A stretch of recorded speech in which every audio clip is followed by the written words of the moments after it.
I pledge allegiance to the flag of the United States of America and to the republic for which it stands, one nation, under God, indivisible, with liberty and justice for all. Honor the Texas flag.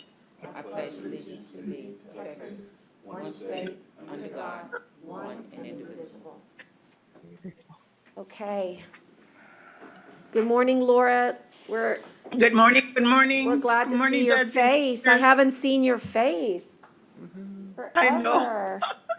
Okay. Don't mind my hair. I look like a cave lady. But I know. Hey, that's okay. Well, don't mind my gray. No one's going to the salon anymore, you know. So. Exactly.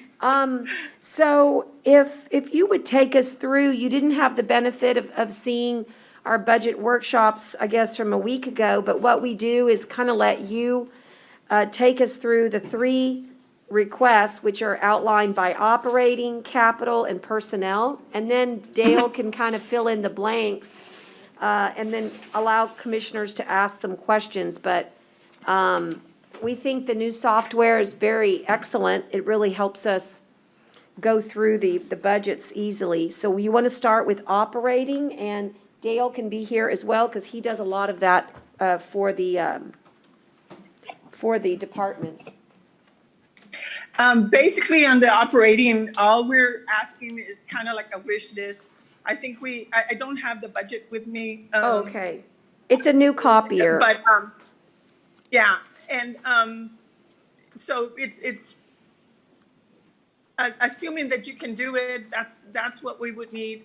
We were looking at evaluating the whole office in terms of what do we need for going forward. As you know, I will be leaving in December, and I want to make sure that the office is strong, not only in operation side, but as far as personnel is concerned, because you guys have a lot of projects and we need to get those done and we need to move on everything else. And of course, with the pandemic, that kind of threw a monkey wrench and everything. So that just added more stress and more work for our office.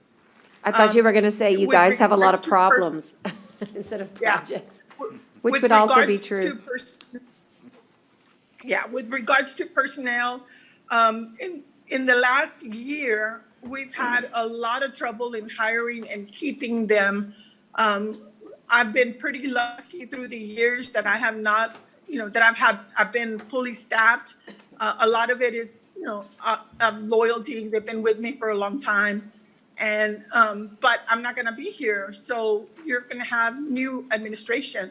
And so we do need to make sure that personnel wise, we're very strong, especially since you're getting a brand new county attorney. I don't know if it's the one with experience or the one without experience. So whoever gets in, you need to have the other staff be strong in what we do as far as county government is concerned.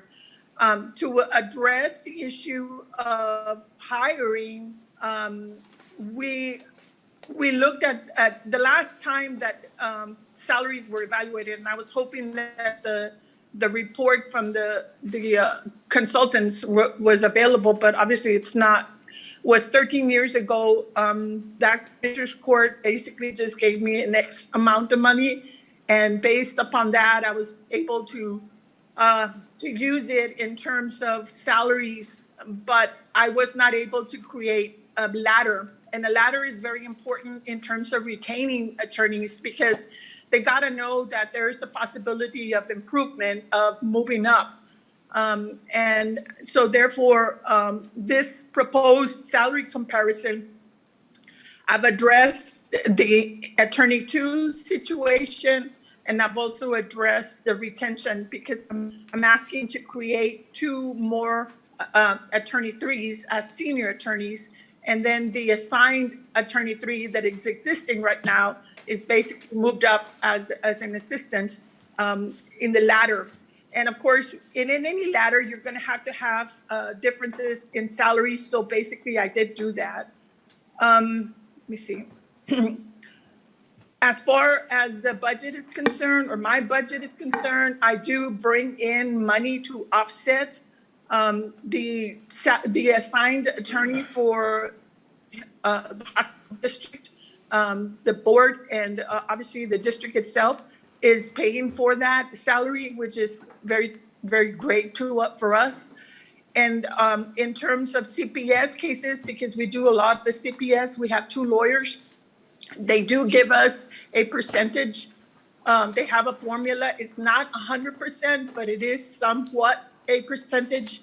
And then we also have another duties that we do. Excuse me, Laura, the CPS cases on the percentage, or maybe Dale, that comes from the state, or? Yes, it does come from the state. Yes. Okay, Yes, from the okay. state. Do you know, Dale, like, what are we looking at there? We get reimbursement from the state for CPS cases. I don't know the exact amount, but we do receive that as well as Okay. some other supplemental pay that out of the different department that the county attorney has access to that is Okay, part of- let's just get that later, we'll put that later. I'm sorry to interrupt, but I wanted to make sure I have that when we do budget Sure.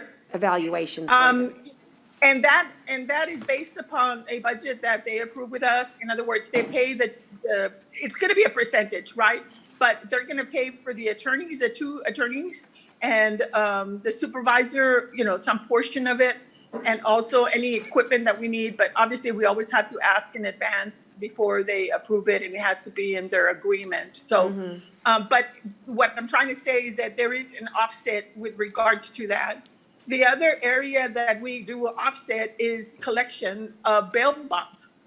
That is not, my duties are set out by statute, and that's not my duty. That was a duty set out for the district attorney's office.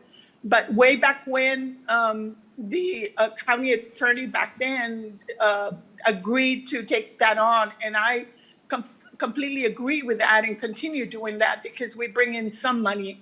Unfortunately, based upon the legislation and lobbyists in terms of the bond people, bond companies, we can't really make a lot of money, but we do bring in some money.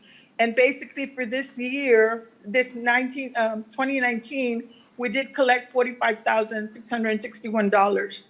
And right now we have, through April, we have 24,362 already. So a lot of that too is dependent upon the courts in getting the information that we need so that we can proceed forward in collection. And obviously this includes misdemeanors and felonies.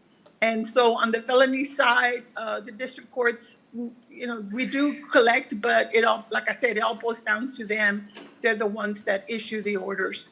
But again, we do bring in some money in that perspective. So in addition to that, I also, now with this pandemic, we do, and we have been providing a hotline since day one. And my attorneys are on a rotation, and that is an additional duty that we didn't have before. And so in addition to that and everything else that we need, especially when somebody's out sick or somebody's on vacation, which they normally don't take vacation around in my office, although I have to kind of push them out there to do it because the stress level is really high. I am asking for an additional attorney. We are going to be seeing, obviously, the Veterans Cemetery project, and that is going to, obviously entail a lot because there's going to be some purchasing involved. There's going to be some legal issues that may be involved. And so that adds on to everything else that we're doing. So having said that, in looking at your graphs, I hope you do have those graphs because they're very helpful. We looked at how much the salary was for similar counties and duties for an attorney too. We looked at the city, we looked at Bell County, Brazoria, Ellis, Galveston, and Williamson County. And basically for an attorney too, we're the lowest. So that kind of gives you an idea of how it is out there. And obviously it is government. It is, you're not supposed to be like, rich or anything like that, but it is very helpful when you want to hire people and you want them to stay. And we are a small office, and it's very, very important that I have the attorneys. Right now, we're 11, including myself, and basically I'm a working lawyer. I'm not a politician in the perspective that I'm not around. I also contribute in terms of having to do work in the office. So it is very important that we do have sufficient people there. because there's going to be a lot of contracts that we have to review. We try to have our contracts basically have a standard document so that we don't have to do a lot of work and it moves on quickly. But with a CIP, there was a new situation, so that took some time. And like I said, every little bit helps, and I hope you consider what I am proposing. I did, in terms of the salary comparison, I did have the attorney as far as proposed salary with steps, proposed salary without steps. And then, of course, what they're making right now as far as that particular base salary. So what I'm asking is actually an increase in the base salary. But you obviously will decide whether or not you want to do it with steps or no steps. And that's why I did that comparison for you. And that's the gist of it. And I hope you do consider it, because this office is very, very important to the Commissioners Court and the county. We're the ones that basically try to get the county out of lawsuits. A lot of our litigation is based upon motion practice, and that obviously takes time. And we have seen a slur of litigation cases. We have approximately 15 active in federal court. A few are outside counsel, but we're still involved. We still represent the county, so we're in it as well. So any help that you can give us is surely appreciated. I want to make sure that you're taken care of once I'm gone. And because, I mean, I'm not sure if they can step in my shoes, but my staff can. And that's where it's real important. And I'm trying to concentrate on strengthening that for you for the next 4 years, because you are going to have a new commissioner. And so that is going to be real helpful. If you've got any questions, I'll Judge, answer them. Yeah, go ahead. I wanted to make a comment. Laura, can you hear me okay? Yes, I can hear you. Thank you. I wanted to start by saying you really are, and I sincerely mean, you're going to be very much missed. I've said this many times. I've never felt, whether I agreed or disagreed, and sometimes we disagree, and that's okay. Reasonable minds can differ, but I've never felt you did it from a political standpoint, and that's really important and very much appreciated. You've told Commissioner Gonzalez no, you told me no. You don't pick sides or political parties, and probably the judge no, and probably everybody else up here no. So I really do mean that, and sincerely, and I appreciate the work you've done. I appreciate that you've never come in here and just, gone crazy on requests for your office. That's also extremely important to this court, to be as financially prudent as we can. So I appreciate that. I would, I don't know how, I think the level of experience that you leave with is going to be incredibly difficult to replace. I don't think, and I mean no disrespect towards either of those running. I think they're both fine people, but I don't think they're going to be able to hang with what you did for quite a while. Judge, I don't know if Laura's willing to do it, but maybe we should put some temporary money in for her for a month or two to see if she could stick around and train the new county attorney, if that new county attorney wants to be trained, because I think Laura's got an abundance of knowledge.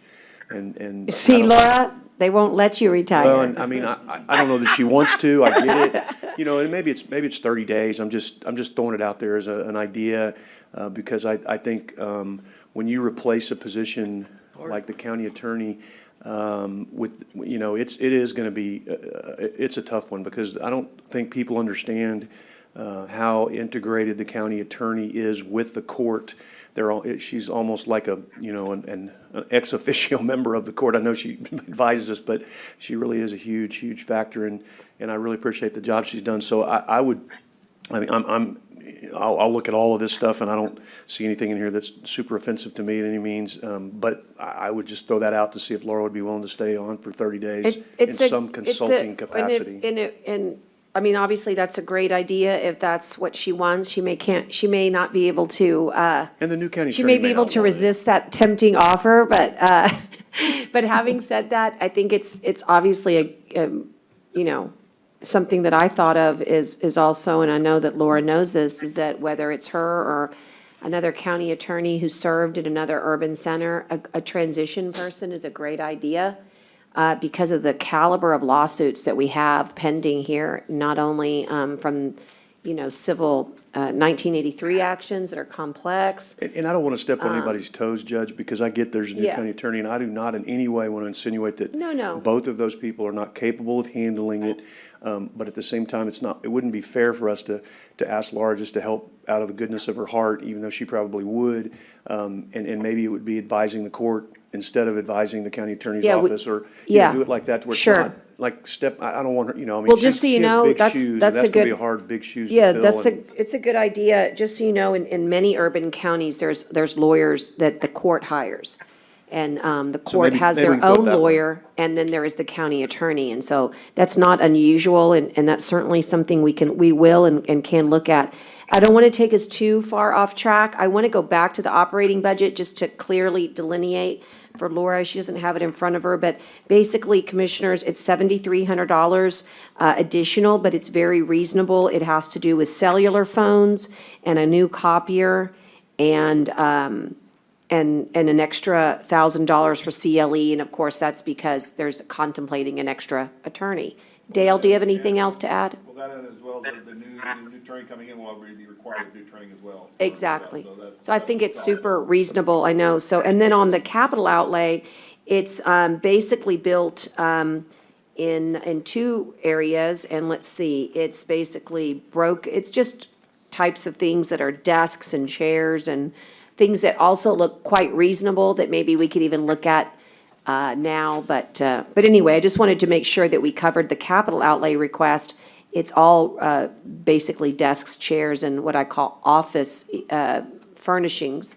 And then, of course, we've gone over you did a great job on justification for the restructuring. The only thing I wanted to add is that Dale added, but he might have to go back and tweak, but when we contemplated the veteran cemetery, I asked him, hey, listen, if there's personnel that's going to be required, go ahead and add that to the veteran cemetery budget so that we can make sure that when we ask the general land office in the proposal to them for a certain sum, that it would include that. So just so you guys know, the additional attorney that she's asking would be net neutral to her budget in a way, because we would be picking it up in reimbursements from the veteran cemetery budget. Well, when we get that veteran cemetery, there's also a few positions for my staff and for purchasing that we put. And in HR there too? That we're splitting 50/50. A 50/50, okay. So county pays 50%, they pay 50%. And we'll go over that when we get there, but I just wanted you guys to know that additional attorney would be coming, was contemplated when we did the other, Definitely some of it will come from the cemetery. Yes. right.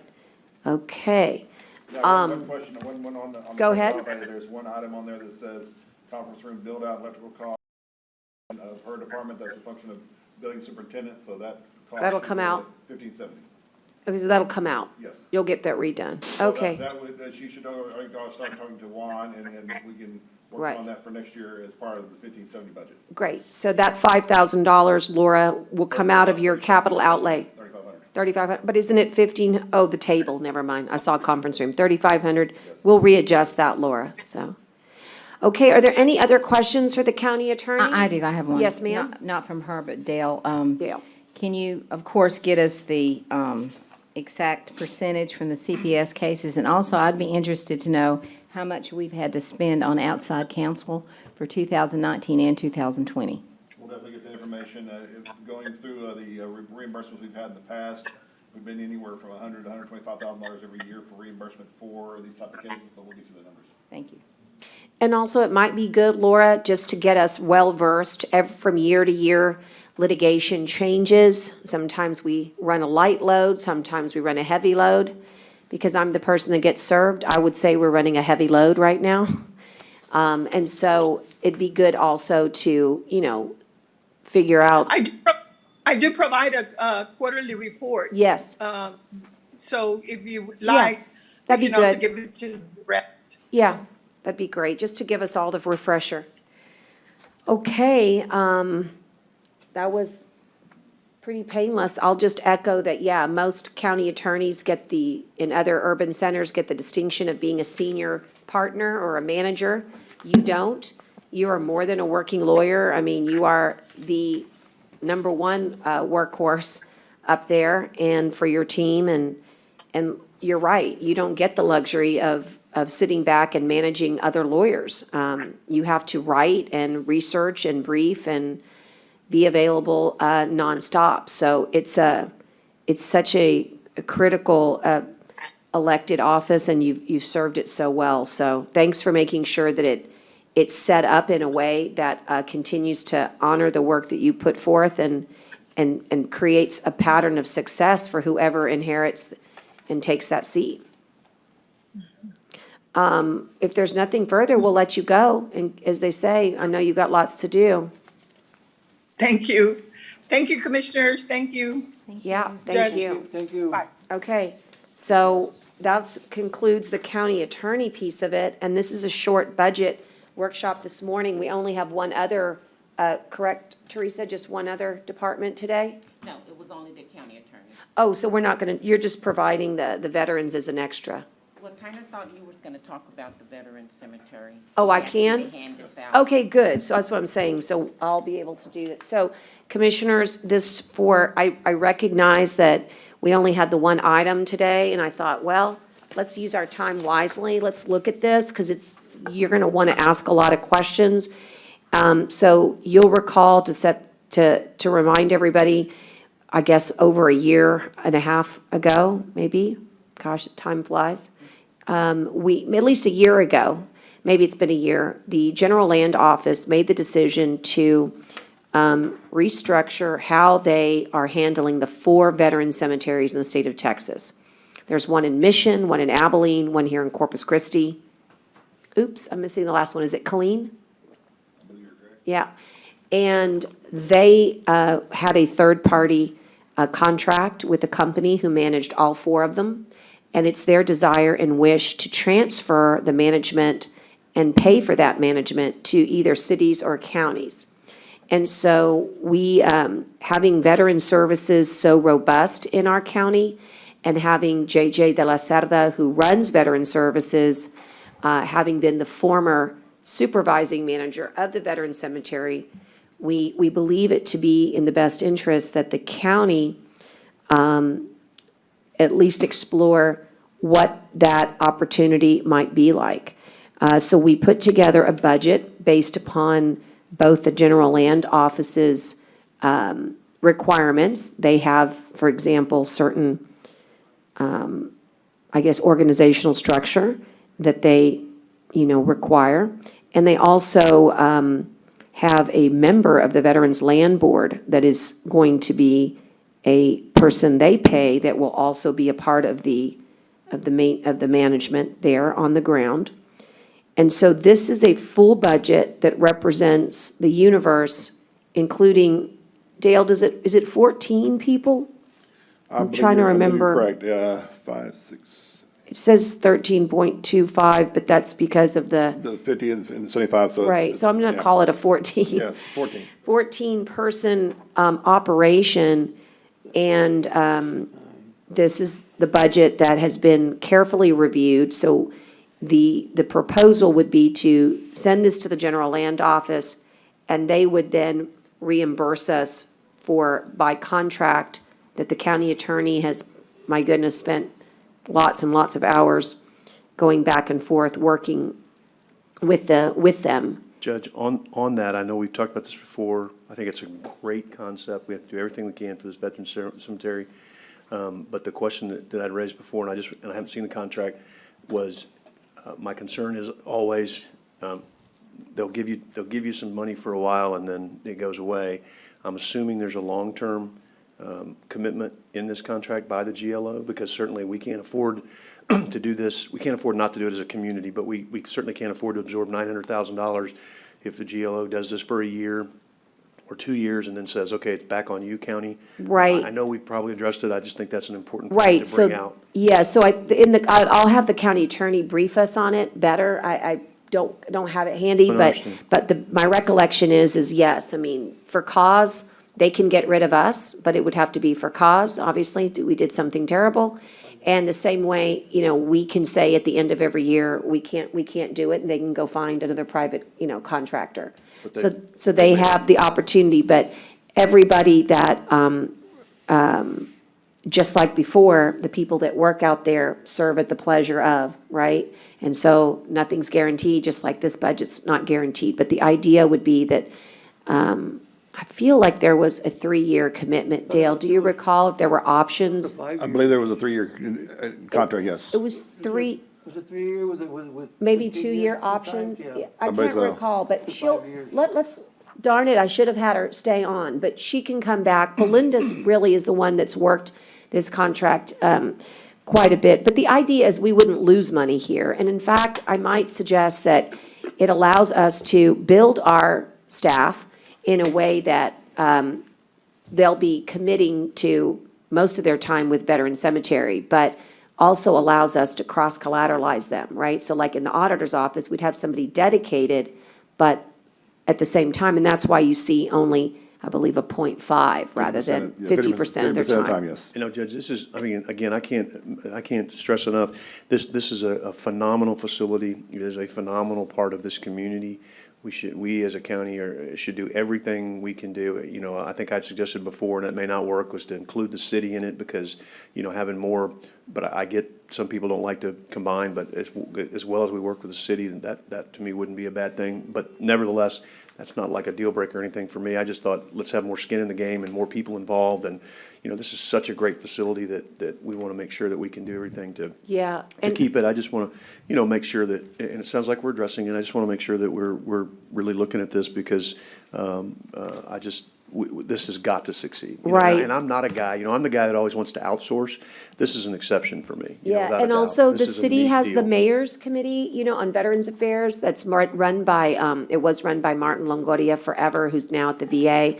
The city didn't have interest, Brent, in being Okay. involved. Thank you. But they always will be involved in a way because of their veterans. So for example, maybe they're not involved in maintenance, but thanks to the city, we have all of the great, groups or in other words, all the special occasions. I think they'll carry their burden in a different way with their, with that mayor's military committee. But the one thing we could provide for them, Teresa, is next time we gather, or it doesn't matter when, let's get them the organizational chart because sometimes it doesn't mean as much. It would be good for them to see that actual veteran services, so JJ would actually be at the top of this food chain for Veteran Cemetery, and then there would be a supervising manager Yes. on site. Correct. So it's just kind of good for them to see the org chart as well.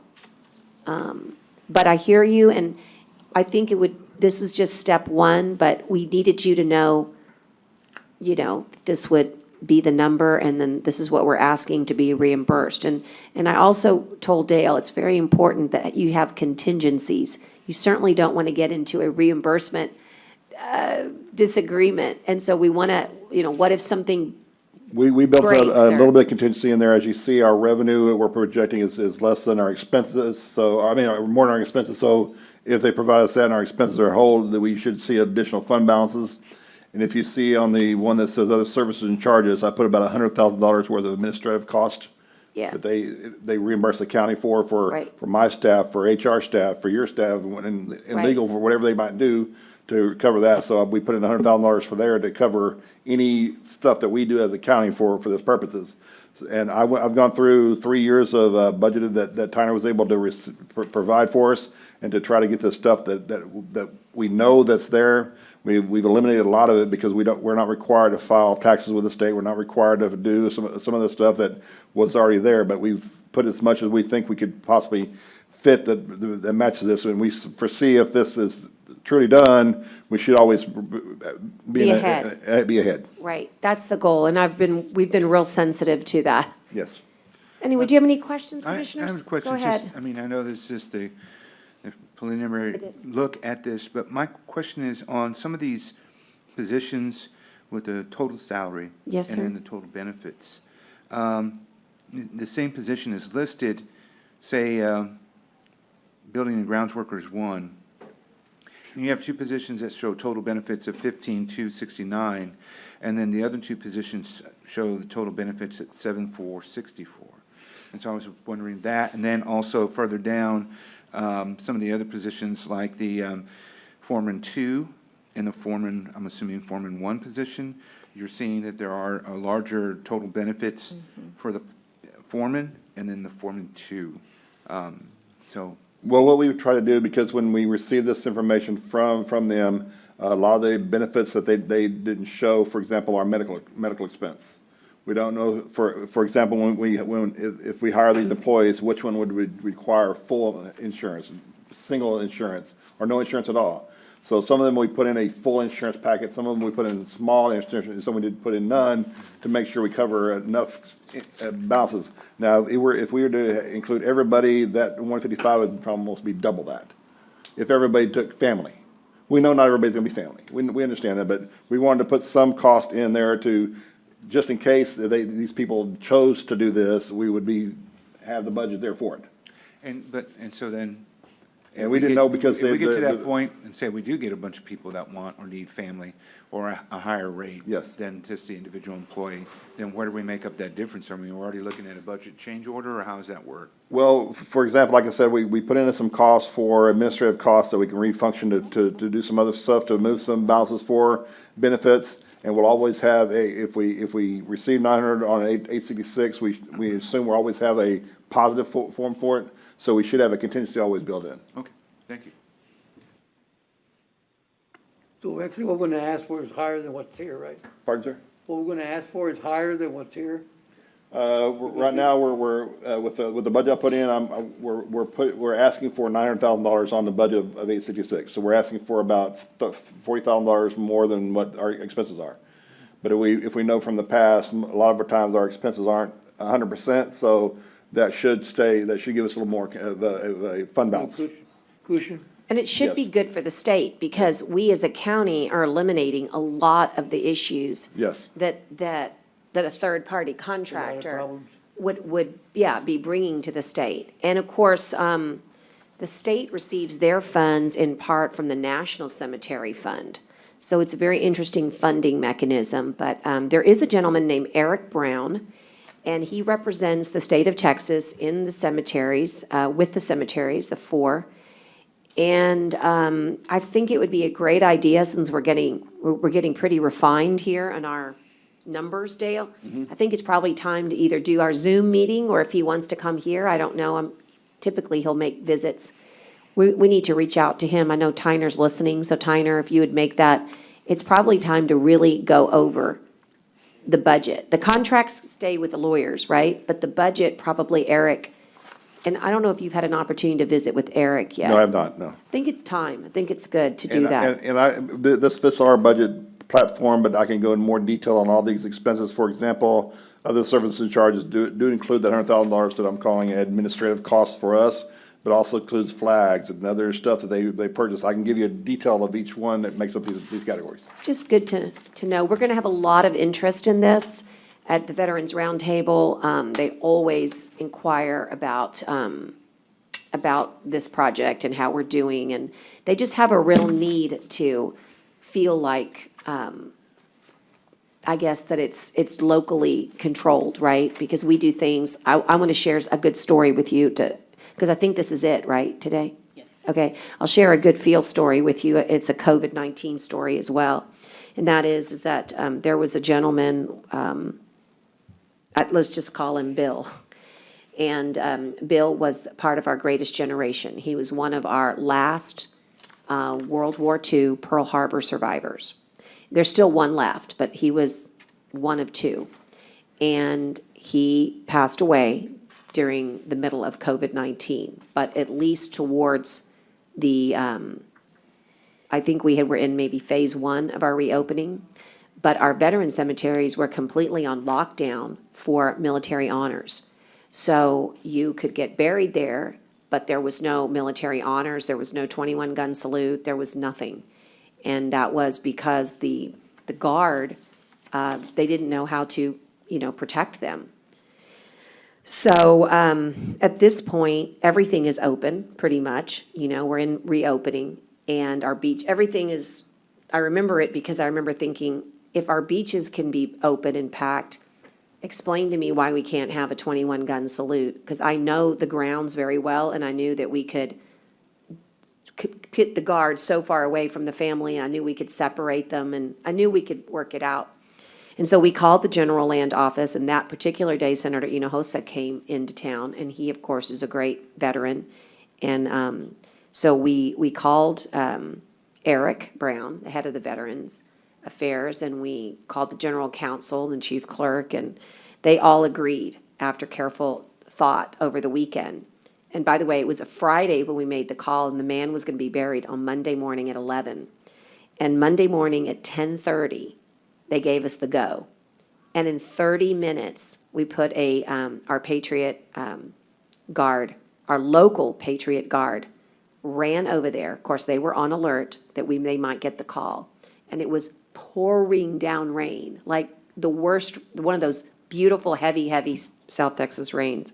And in the rain, they gave this amazing veteran, this Pearl Harbor survivor, his 21 gun salute. And he was the first veteran to be able to be honored in that way since we had shut down because of COVID-19 concerns. So when we talk about local control, that's the kind of stuff we're talking about.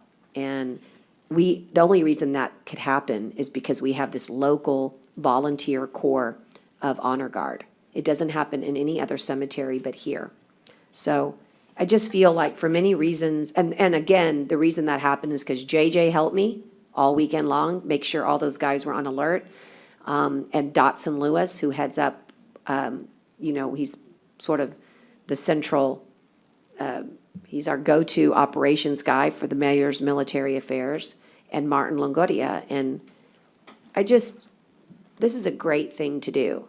And if the city, would have interest, there's probably a way to make that happen too in the future. But I just know that this is the best course of action after discussing it with them. I think Mayor Joe said, you can have it.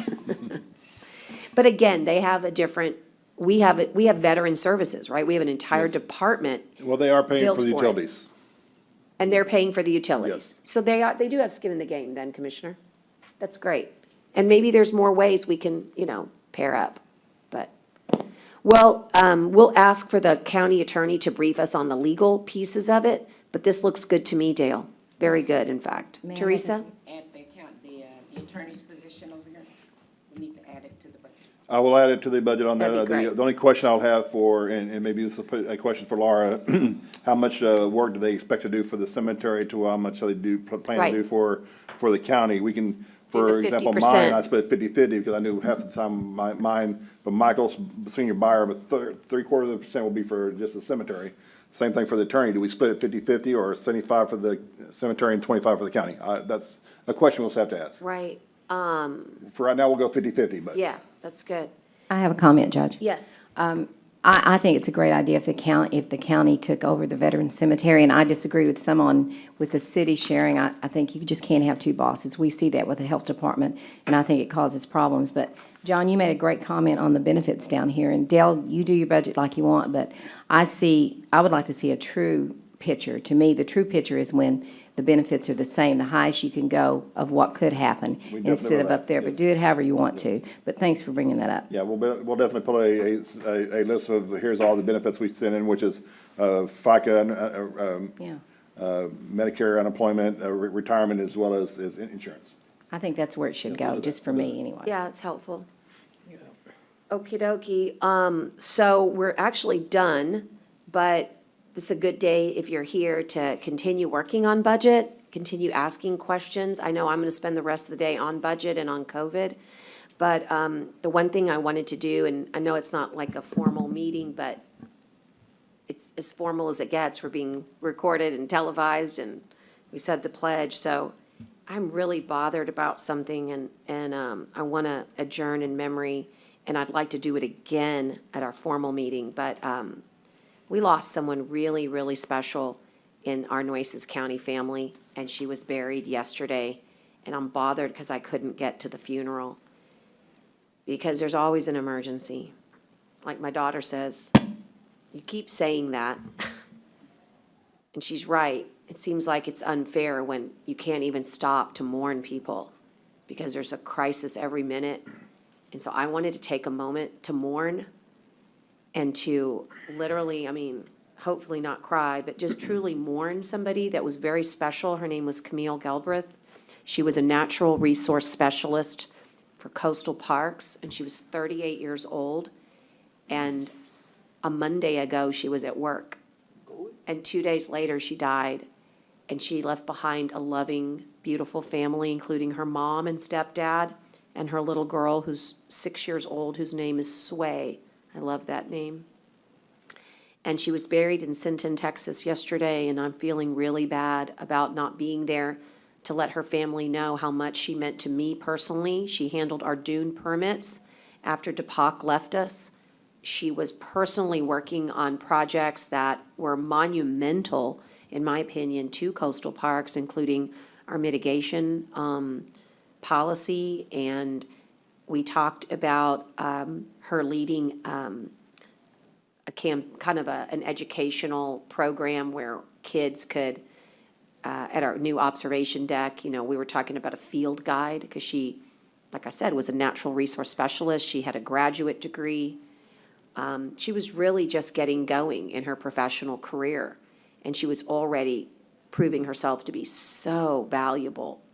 And I know on the weekend, I went out to coastal parks and shared with them our condolences as a court to the ladies, the men and women that work in that office, but it's no comfort. I know why I like to go to those events. It's because it gives you some sense of closure. So I feel so empty. And so I don't know what we can do, and I used to not understand adjournments and memory. I've never been a part of a political jurisdiction that adjourned with death or in memory. I didn't even like it when I first got here. I almost changed it. And now, a year and a half in, I understand why courts before us did that. And it's because we're supposed to remember. We're not supposed to forget.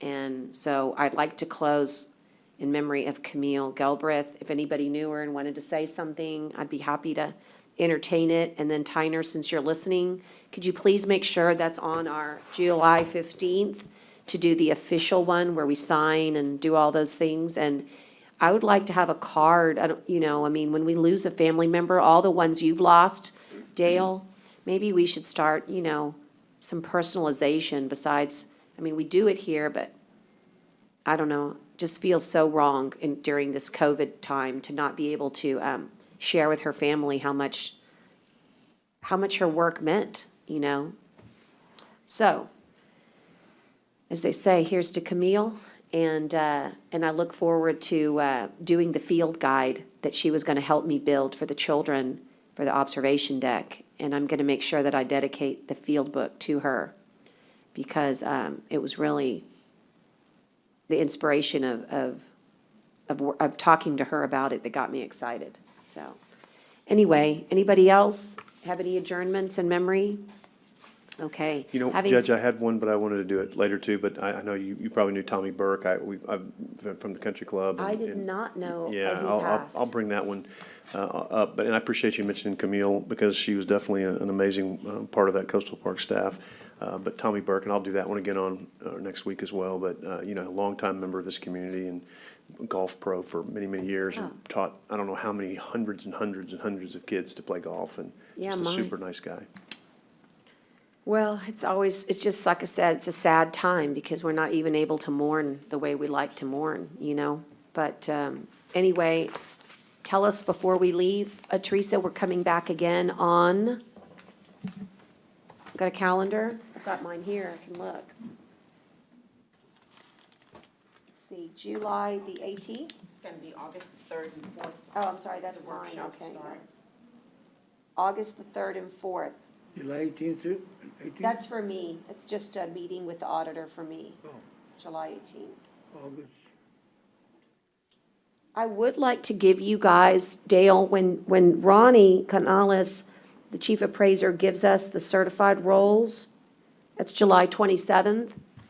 We should receive by the 23rd. Usually we. By the receive them early. 23rd? Don't you think we'll give those to the commissioners at that time? We can. Let's do, wouldn't y'all like that? What's that? The certified numbers? How about if we give them to you, mark your calendars, you should get them no later than the 25th? We'll send them we always get a big PDF. It's a 5,000 page report, so. I know. Be prepared. I know it. But don't you want them, though?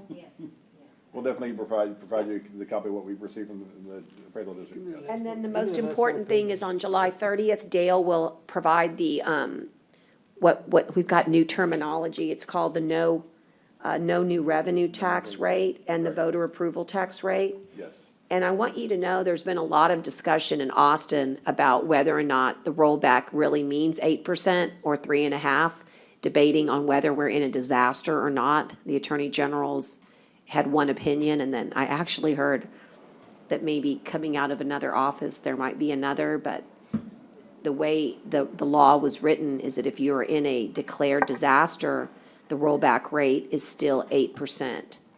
I'm just stating it as a matter of fact, not a goal. Just wanted you to know that. But some believe in Austin that it's not applicable for this particular disaster. So I'm not sure what the guidance is gonna be. And we'll have all the information ready for you, whatever they decide, whether it's the. 3.5. 3.5 or the 8%. Yeah. We'll have many scenarios to Right. let you know. And just so you know, I've received the notice as well as you did, Your Honor, that the hospital district will be doing their budget workshops soon. I would recommend y'all review them, because they've already been asking me on how they could increase their tax Right. rates.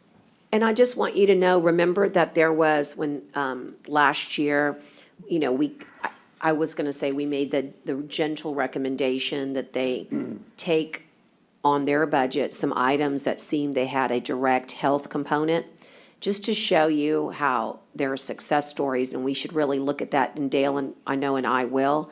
But there was a Buffalo turbine sprayer, and it was expensive, remember? It was like 100,000, it was an expensive, or 38,000, and we bought 3 of them or No, something. they're $65,000 a Okay, piece. 65,000, okay, I know they were expensive, and, And this year, Vector Control has another one budgeted for that. okay, so if you remember, we all got an everyone email from Vector Control and from Juan about how important it was to get that Buffalo turbine sprayer, how effective it was.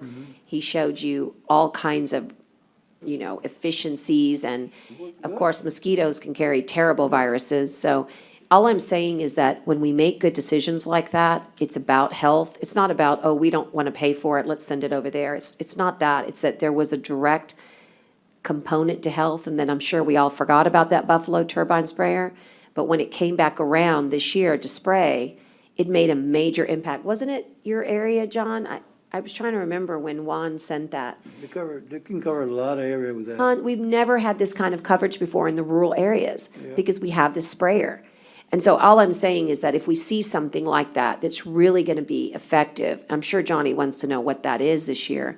Last year it was that. I don't know what this year will be. Hey, Dale, am I Yes. mistaken but if our rate combines with their rate, so if their rate goes up, that automatically pushes our rate up? No. And I thought We're that, two separate rates. We call it the whole county tax rate. For the county, our rate is our rate plus the road funds. So that's the Road county and rate. bridge, yeah. The hospital rate's separate, but for farm everybody's to book, we market. consider it all together. But it's not part of our rate. Farm to we- market it. but when we talk about it in the past, we've always said, Well, y'all set the tax rate for the county, the road district, the road Right. fund, as well as the hospital district. However, for governmental functions wise, the way the state through taxes is, the county controls the main operation with their debt services as well as the road fund. It's considered the county's tax rate. And then the hospital districts is separate, even though we combine them together, they are separate. so why do we combine them together if they're separate? I guess that's what's confusing to me, maybe. Well, because everybody asks what our total tax rate is, and we always say, well, our rate's this, hospital district's this, if you put everything together for what y'all control is this. It's just to control what the court controls. I'm gonna It's make not you really laugh. ours. when it works for us, we say it's our rate. that's what I'm When wondering. it works against us, it's theirs. That's It's what I'm like, kinda that's how it wondering, works in because I thought families, last right? If year it's, we- if it's your kid, you know, don't you ever hear the daddy saying that? That's your son, right?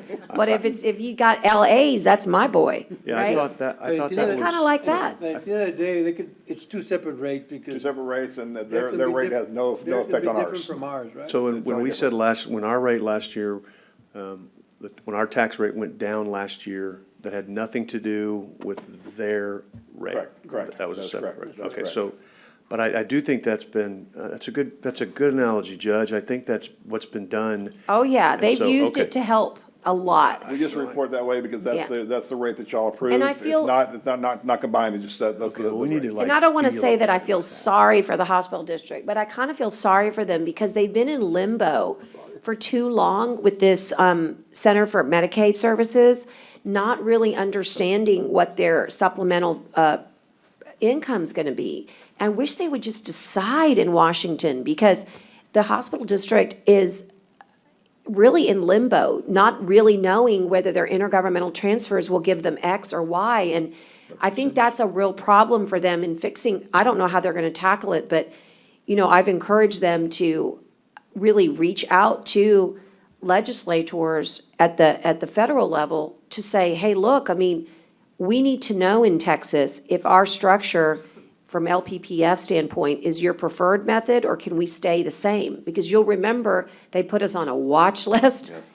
And that watch list is what's kept us from, in my opinion, with the hospital district, they don't know whether they have enough income to provide for the citizens if that's taken from them. Anyway, all I'm saying is I feel for them because they don't have certainty. We know when people come to us and say, this is what we need, we at least know what people are asking for. They don't. Well, just They so you don't know, know. we're finalizing our estimates on all funds, and if our estimates hold, we're showing around a $1.3 million increase in fund balance of the general fund. If the estimates hold for this year. How much? 1.3 million increase. Yes, our revenue has gone down on several accounts, but however, some of our expenses have gone down because we hadn't had jury expenses. We hadn't had this kind of expense. We had this kind of expense. So even though we've lost revenue, we've also had some savings too. So Yeah. we're still showing an estimated about a $1.3 million increase in our fund balance. But that's a little less than we thought. We thought it'd be more, but because of No. the revenue losses and stuff and other Well, I was stuff gonna coming up. say. And I think that's if- important to note, because I think we projected. And we should be getting some more. reimbursements from either CARES Act or FEMA's Act on some of the overtime we've had, so we should be seeing some of that, so. Right, I So was gonna say, theoretically, I don't wanna it knock should be on it, better. I wanna Should be knock better. on wood here, but, you know, when the city's projecting $20 million loss and we're projecting $1.3 million gain. Don't jinx us, Judge, don't jinx us. But I don't wanna that- jinx it, so No, we I know. just That's- leave it, but I that's think that we have to sales wait tax and too. see, but, Definitely. I do wanna ask you a question, and I think this is good for everybody here. I haven't touched base with you in a few days, so how are we doing with our joint city-county? I know Constance Sanchez from the city was gonna work with you. I'm ready to at least ask you to submit the reimbursement for our 860,000 that we have coming, so that we can know we can get that 860 in. Yes. How are we doing, and what would you need from us or me? I've reached out to Constance a few times, we hadn't been able to schedule time together yet, but we should. Right now, if I look at the daily burn rate, we have over $1 million worth of a cost. I guarantee you, we can put it against that $800,000, so that's not a question. I feel like, let's get it in. You know, it's there. Let's go ahead and get it I've in. got my staff working on those numbers now. Well, You do, what okay. Do what you can. We're doing that. Well, and the issue, Dale, but I kind of think to myself, well, at least separate, I think I wrote you an email on this. Everything that's not we know FEMA will reimburse personnel. So for that, we ought to just use 250 out of every, Well, that's where it gets a little tricky on Ten. FEMA. If it's similar to the past, FEMA will reimburse us for overtime only. right, they're not gonna, so that's what I'm saying. I think you should do So your, our overtime is only $100,000, $180,000. It's not that So much. it's not a lot. yeah. Right, so that's what I'm saying. I think we should, if they're not gonna reimburse for the stuff, Yes. then Well, they can reimburse some for all of our health requirements or Well- for all the stuff we purchase, all the masks. I guarantee you FEMA will reimburse for that, and we can definitely put that in. Yeah. But definitely the overtime is. Yeah, the I'm only just thing. saying, get the 860, but at least reserve some of it for FEMA, because they'll pay 75% of Yes, it. Yes, we Right? definitely will. So I'm just thinking, though, let's get that 860 let's get that back in, because that's gonna affect his number, that 1.3 million will go, Well, that balances, we're talking about, that 1.1 million is being funded out of our special revenue funds for this, so it doesn't affect the general fund. oh, never mind, The never mind. overtime does, so maybe $100,000 Okay, increase fair or so, enough. so. Okay. One other question I had about, let's see, FEMA, I don't know if you all got this. I asked Tyner and Maria to send to all of you guys, but there's an additional, it's called the CSEF Fund, Corona Supplemental Emergency Fund. And there was 730,000 given to the COG, and we've been allotted like 650,000 of that. So we have, in addition to the 867, we're gonna get another 630. I think you're correct, yes. And it has to be approved, of course, it's still, no one's signed on the dotted line yet, but no one's ever heard of the allotment coming and not getting approved. So we've gone from 867 to 867 plus the 630. And then we still have the dollars from the city. So all I'm saying to you is that all our COVID expenses so far are okay, and we are in the month of July. Don't get me wrong, I don't want to mislead you. The worst is yet to come as far as some of these expenses, but we still have millions and millions of dollars left to, so you're going to hear about things at our next meeting, and I don't want you to get nervous because there's still a lot of good dollars out there to chase. But I thought it was an excellent sign that we were going to get this additional 630,000. Also, we're working with Tomas, because a lot of our health insurance costs have definitely related because of COVID, whether it's testing materials. You got it. Or treatments that I know Boone and Chapman are doing a great job of tracking the expenses. So we haven't got that information yet from them, but that's definitely gonna be something we get reimbursed on that too. Yeah, so what he's talking about is every time we test people, we're spending money and we're logging it into COVID, but we have a mechanism to get reimbursed from Aetna, Boone Chapman, our third-party administrator. So we're making sure that every dollar that goes out, if there's a way to bring one back in, we're doing that. But I think, Dale, I'm ready to see us put forth that 867. Yes, I have my staff working on it now. We should have something very I know soon. you all are super busy. Okay, guys, well, that's it. We'll see you all at another time, 10:10.